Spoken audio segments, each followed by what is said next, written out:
Well, welcome to another edition of Remembering When. This edition, I'm joined by two well-known footballers, Shaun and David Bascome, both from the North Village Rams, starting their career at that time was the Red Devils.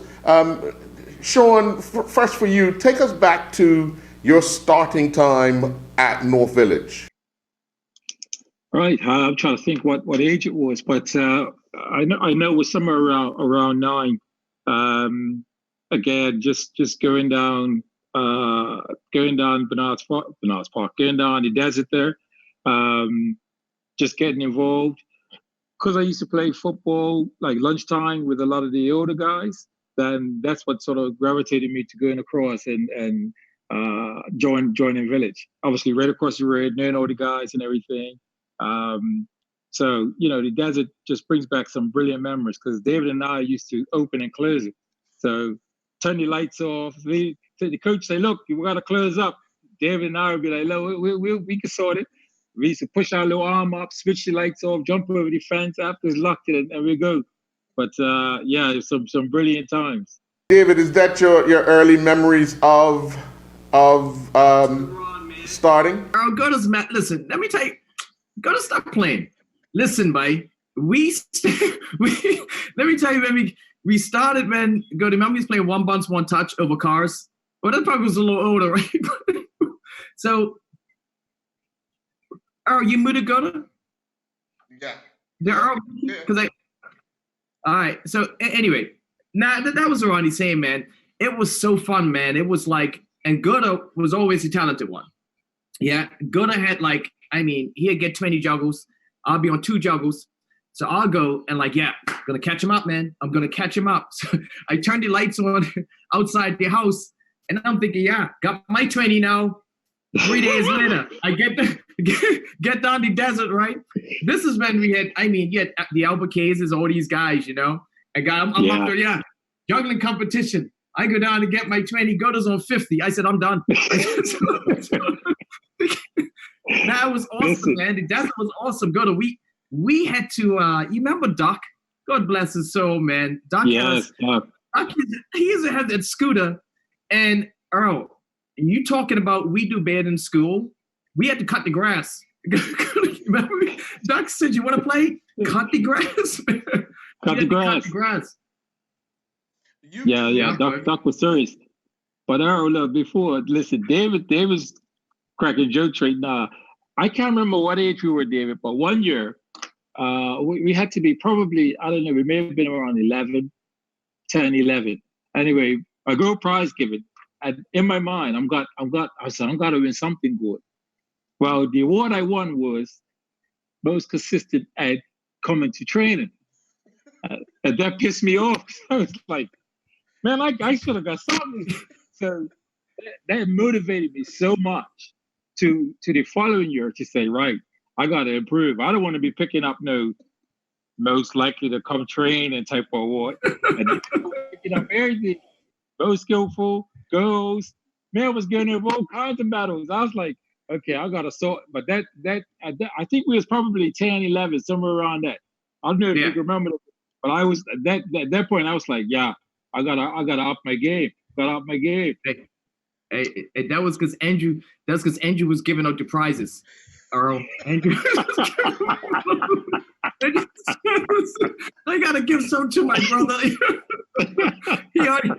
Andrew already forecast the whole thing. Yeah, Goda's gonna be the number one. Let me get Bascome some stuff now.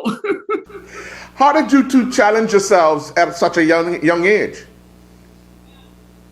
For me, it was. When I think a lot, certainly when we went, I just wanted to be like Andrew was so far out there in terms of ability, but not only Andrew. You look at Village, Punchy, Parks. These guys were talented guys, and people probably won't believe it today. But if I go home and I watch, I know it don't happen now, but I think the last time was probably about maybe 8 years ago, somewhere like 10 years ago. They had a game of North Village Legends. And for me, that was an emotional day. Parks, Punchy, Melbean, Drew, these guys, and I was just in heaven. And they're probably thinking, well, Shaun's still out there, but this was towards the end of my career, and I was in heaven because for me it was like being around, the best players, like being around Messi. That's what it was like for me, because we grew up sort of idolizing these guys and their ability and their qualities and learning from them. So for me, just that moment sort of, when I reflect, that was a special moment to see all these guys still. Yes, they were old, but I just had such great fun memories. Mel Bean as a striker, and Joe Trott and these guys. These are just talented guys. David, for you, when did you get that aspiration that you wanted to take your career even further? It was crazy. I remember when you remember just you talking about those guys, and this was all a part of it, or this was all a part of it. I don't remember saying, and you could be different. I remember saying that like I want to be a pro.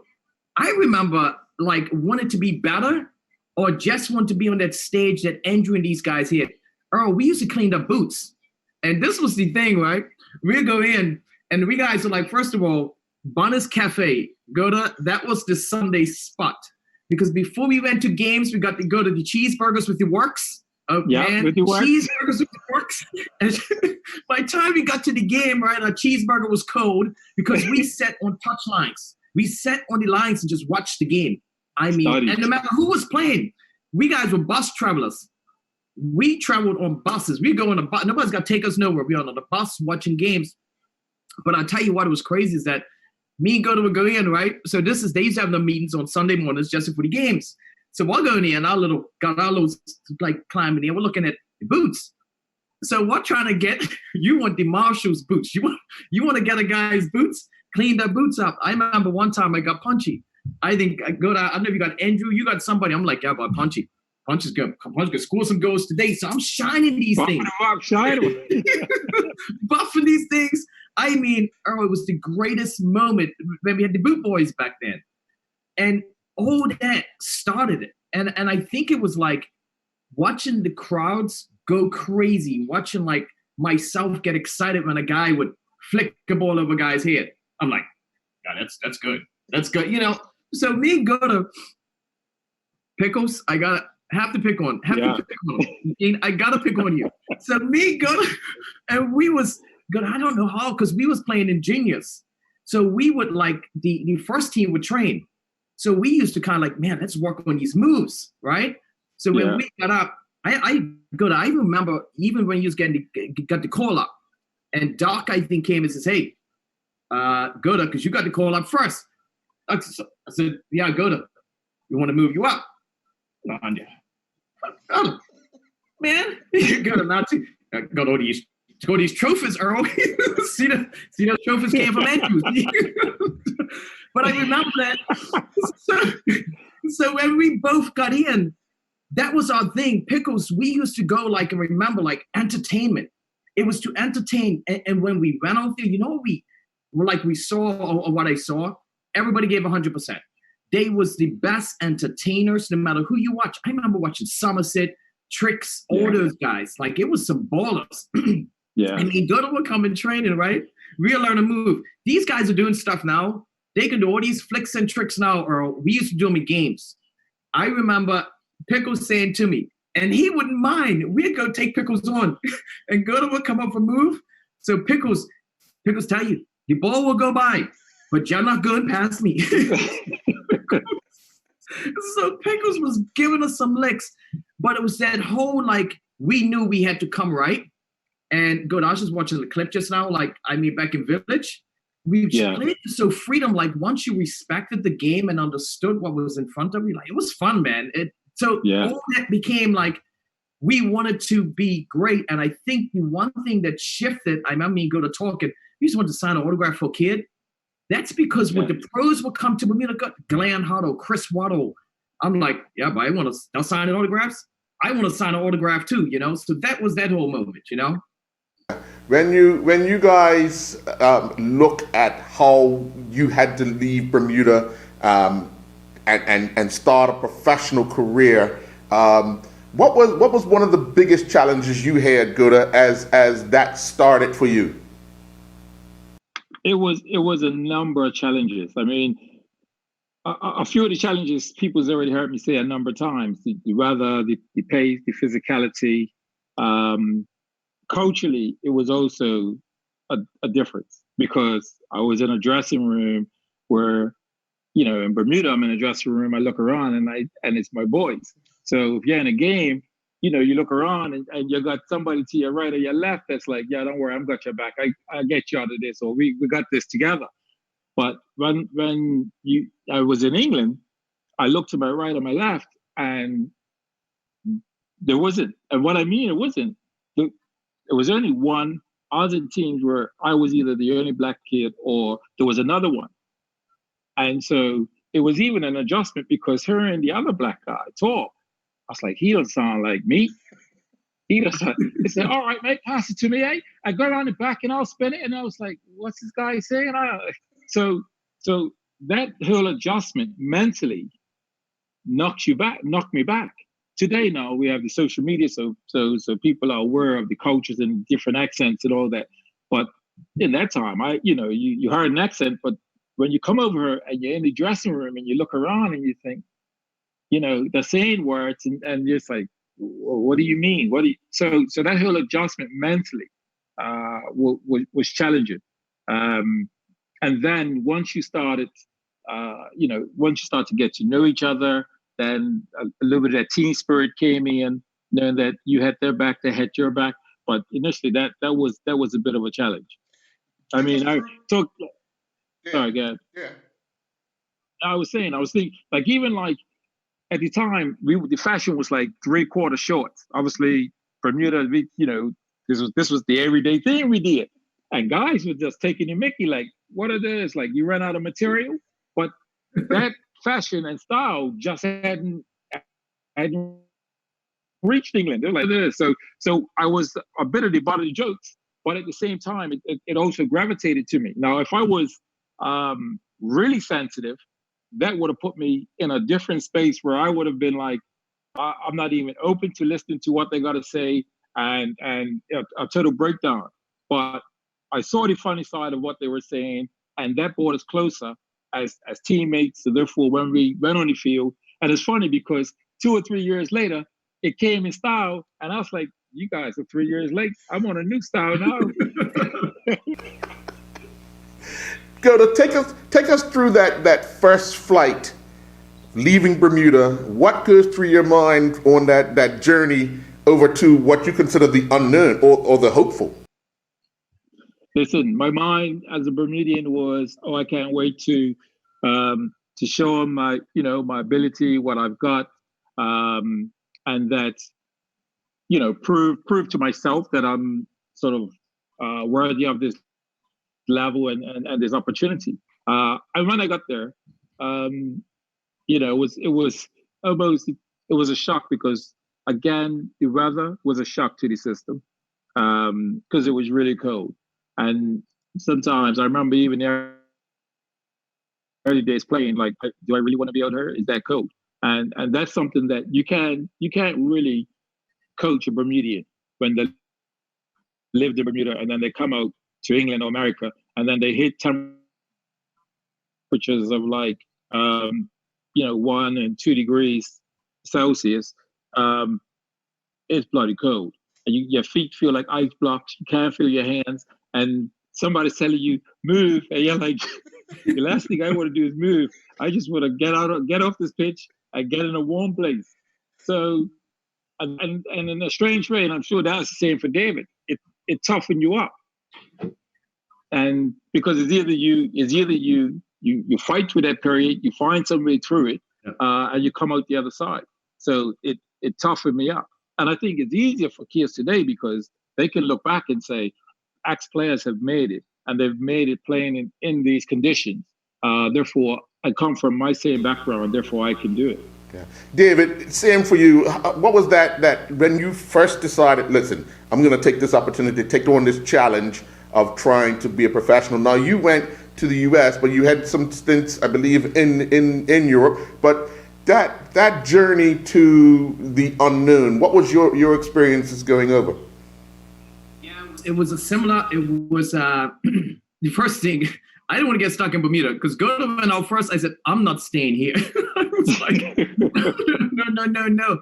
And just the process of it, or like getting connected even to teams in the US or just teams. I wanted to be out of Bermuda and play, right? I wanted to see that. And I remember like phone booths.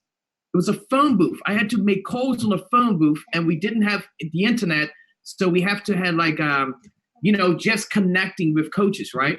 That was the one thing. But traveling over there, it was more like, okay, how far can I go, right? How far can I go? What, because I went down to Baltimore first, the Baltimore outdoor team, the Baltimore Bears. And I'm like, okay, yeah, I love the game. So how far can I go? And the first thing I'm like, I step on the field, as you hear my kids, right?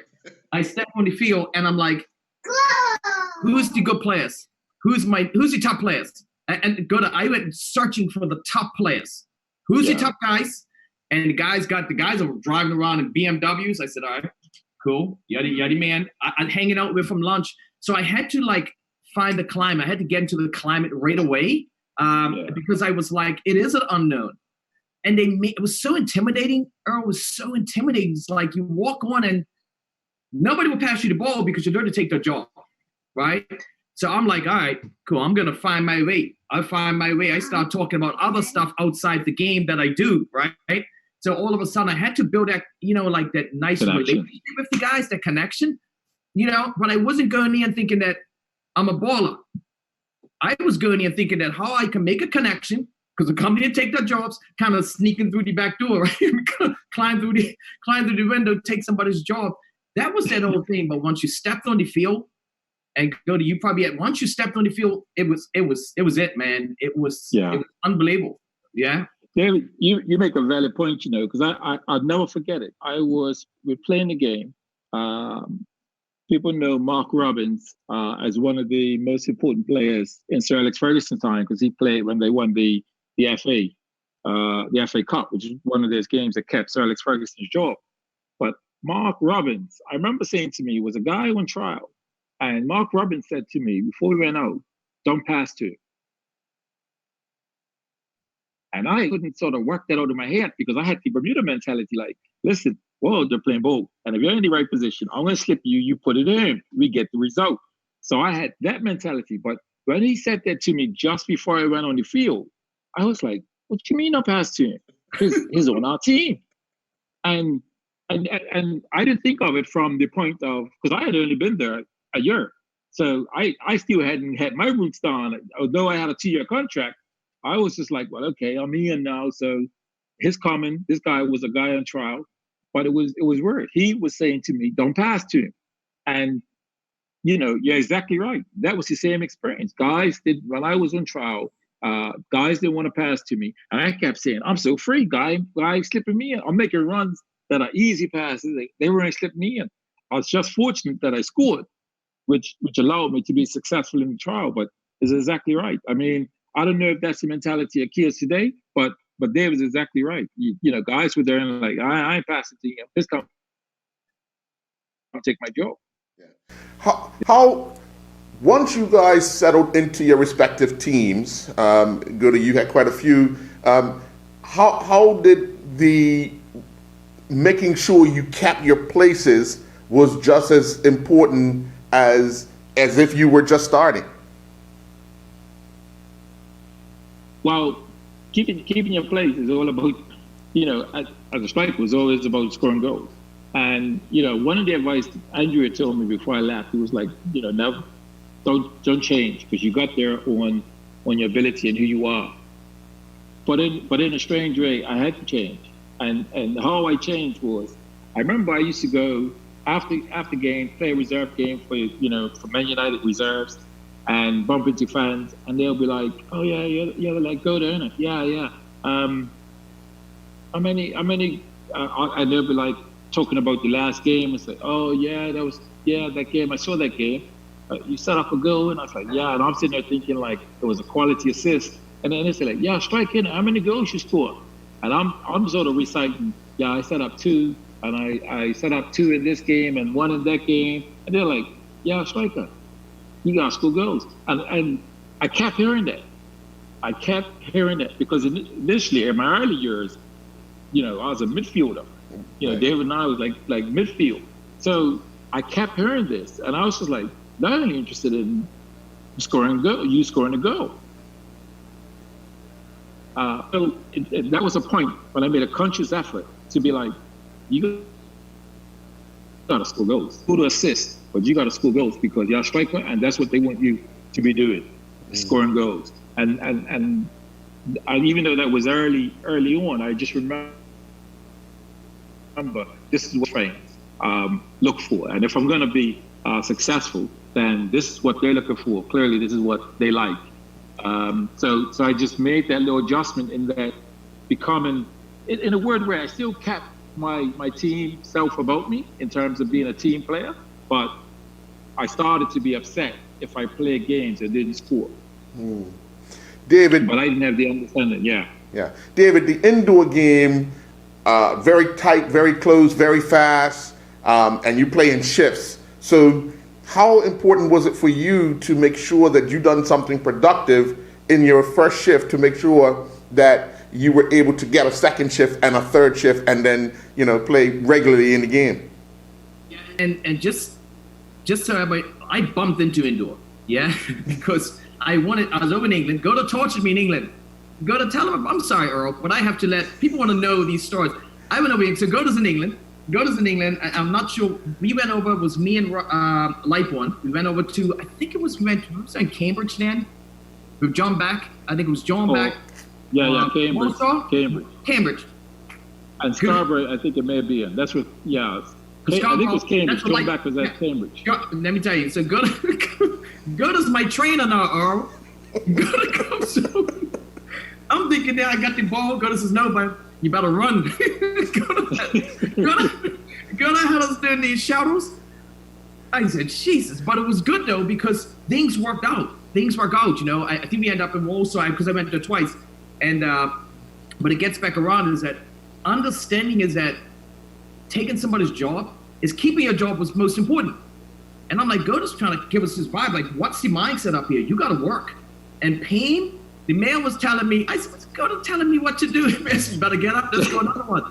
When I experienced it with John Back, John Back, Goda used to put sand piles in the corners. He was knocking balls in the corners. And I had to go chase those balls down. Because Lightbone went to Scarborough and I went to Cambridge, knocking balls down in the corners. And I'm like, okay, that's why the sand's there, because you can't stop running. Damn it. So I'm like. But also, the ball was stopped in the corner. The ball was stopped, so it can't go out. He says, don't assume it's going to happen. And that was a huge lesson for me. And you know what I done? I took that when I went to the indoor, I bumped into, because I didn't have my green card to play outdoor here. Then they said, hey, Gary Hinley, one of the coaches here, say, you want to go play indoor? I said, okay, yeah, my green card should be over on January. I went up for trial for Harrisburg. Earl, I walked on this field. I'm like, hold up, it's got boards and it's carpet. I'm feeling the carpet. I got cleats on. I've got outdoor cleats, and I'm feeling the carpet. I said, this doesn't even make sense to me. No. Then a guy jammed me up against the board. I said, game over. Game over. I'm not entertaining this, right? So, but then what I loved about it, I always got the ball because it's small sided. I'm like, hold on, I got a chance to make a guy. I always had the ball at my feet. The change of to keep that and to make it flow, I had to do some quick thinking. Outdoor game, the ball may not come back to you 3-4 seconds. You got time. If you mess up, you got time to think about it. Indoor, you mess up, coming right back. So I now was so fit. We got into a practice game in preseason. I'm like, I could stay on this field. Earl, 1 minute, sprint, dribbling. I'm done. I'm like, I'm staying on here. I want the ball again. So anyway, right? So I'm done the dribbling. Danny Kelly, these guys. I run to the bench. They held the door. Not coming off, buddy. You stand with. I almost killed myself. So my shifts, I realized that I had to play with a player. I had to now connect with the guy who I'm changing with. Then I had to look up hockey. I had to learn about hockey game because that's what they do. They do shift work. Then I start to enjoy it. I really start to enjoy it because me and my partner, and on the outdoor field, if it was Pickles down the back, and if I was on the right side, me and him was partners. So I had to think on how important that piece was. So I'm like, okay, so then I start to adjust and knew that now, just like that ball down in the corner, drawing back, don't assume nothing. And don't assume that nobody's coming to get my job. So I had to study the game. I had to study the game so my shifts got better. But then we had this thing of plus and minus. Good. I don't know if you guys used to do it in training. So when I go on, if a goal goes in, I don't care if I'm in for 2 seconds. I had to come off. That was a minus. I had to come off the field. So Danny will go on. And as guys will try to step on, go to a free kick. Guys like, free kick, I'm just going to step on the field here. Get a plus. That was the energy. So I really had to kind of adjust that, especially going back to outdoor of the national team. Yeah. Good that you brought up the national team because one of the big things is always representing the country, and both of you had the opportunity. But you guys playing together at the national level, what were those moments like? Because you had known each other since childhood, and now here you are lined up to represent the country at several events. I have two stories that really stand out from the national experience. One was after being out here for some time, we went. I remember sitting down for like a pre-match meal. This was the time when you started looking at your dietitian or the food and what you put in your body in terms of having a game. And I remember sitting down and everybody was ordering cheeseburgers, and we was at I'm sure it was BVI, David. And we guys ordered cheeseburgers, and I used to have a chicken sandwich because I don't want to go too far out the block and say, I ordering a pasta. Like, what do I want this by? It's forgotten where it's come from. So that whole experience was funny because I was thinking, guys ordered cheeseburgers. Y'all give me a cheeseburger with the wax, some fries. And so I was just like, wow.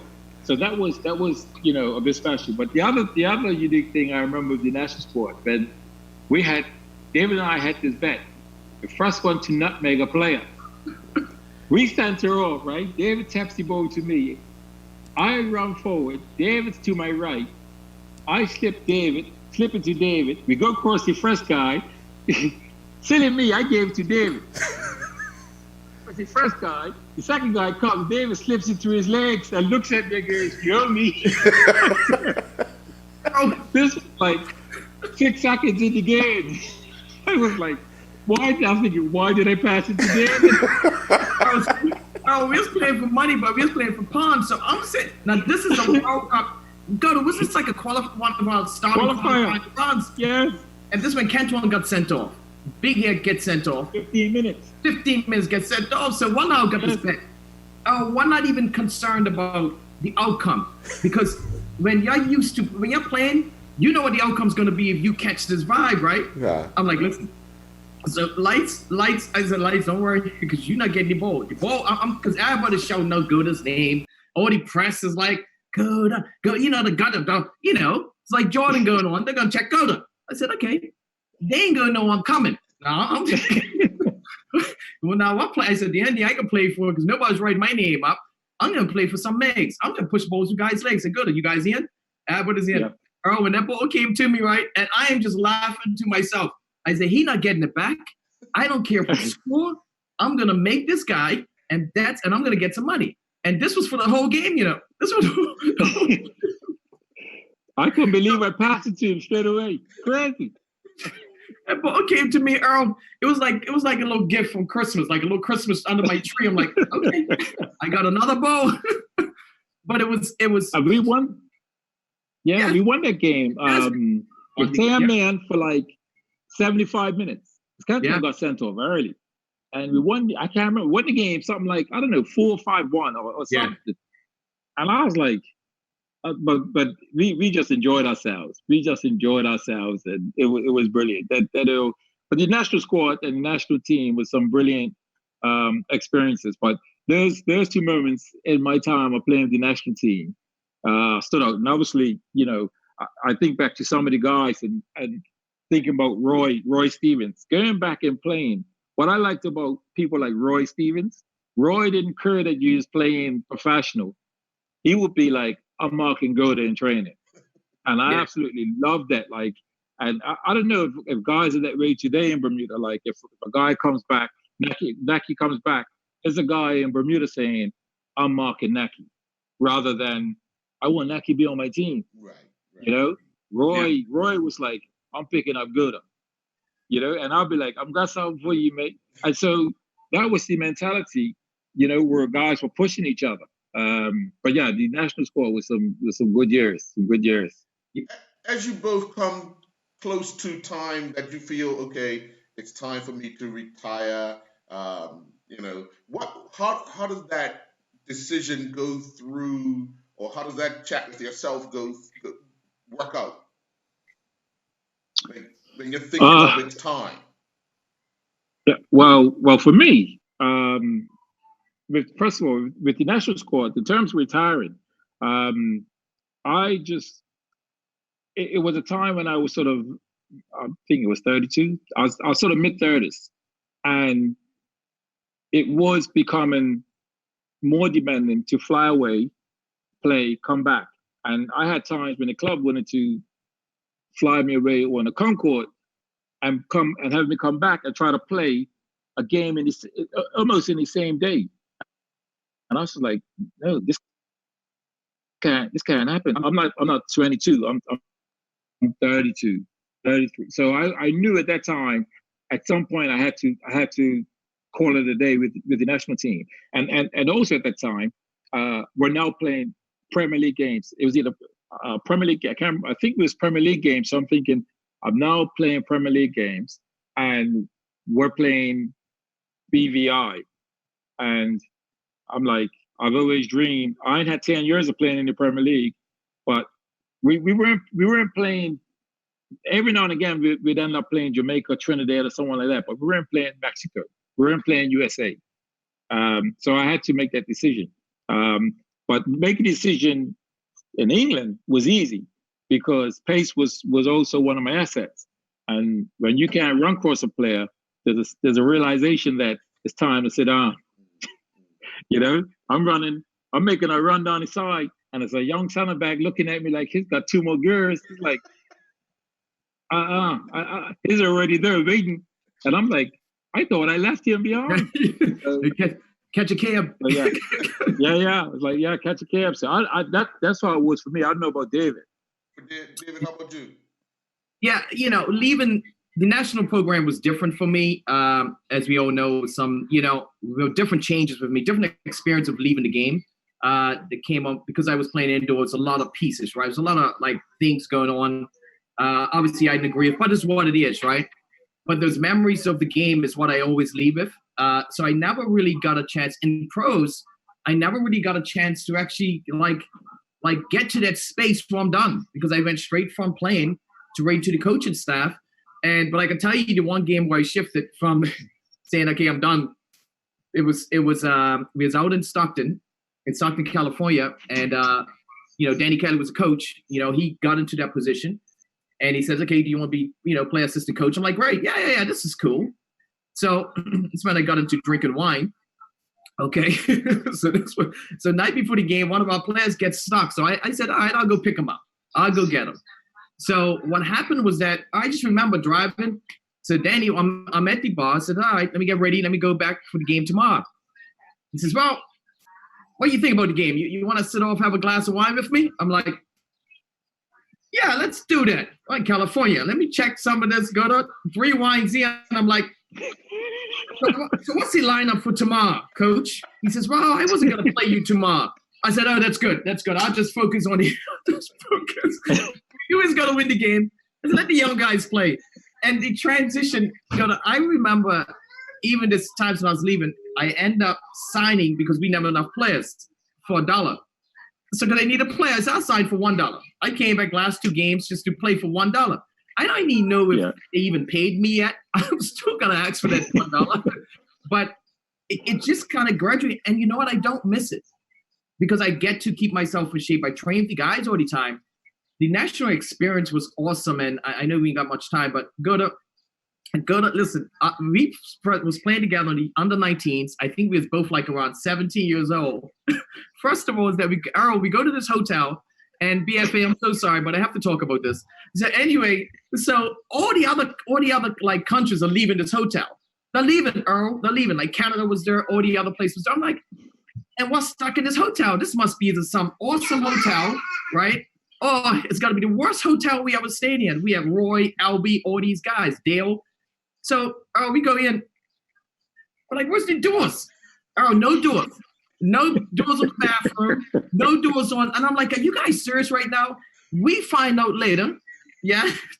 No windows. It was a professional club for women. It was a hotel. Oh, when I tell you, we was in the room, had decorated block for the walls upside. So why in somebody's knocking on, so the outside had a door, right? The bathrooms had no door, knocking. And this was a guy, no lie, we opened up the door and I was like, who's that? I said, I don't know, but they want to come in. They had two women want to come in. So I said, okay, that's all right. But nah, that's the U19s and we ain't got no time for the other story. I'll leave it. Me and Goda was selling nuts and raisins, everything, man. We entrepreneurs. That's crazy. Entrepreneurs. So I'll let you go. I'll leave you on that. Well, I do want to thank you both for your time. I appreciate this chat, and I look forward to doing this again with you guys sometime soon because we've had so much fun on this edition of Remembering When. Thank you, David. Thank you, Shaun, and do enjoy the rest of your day.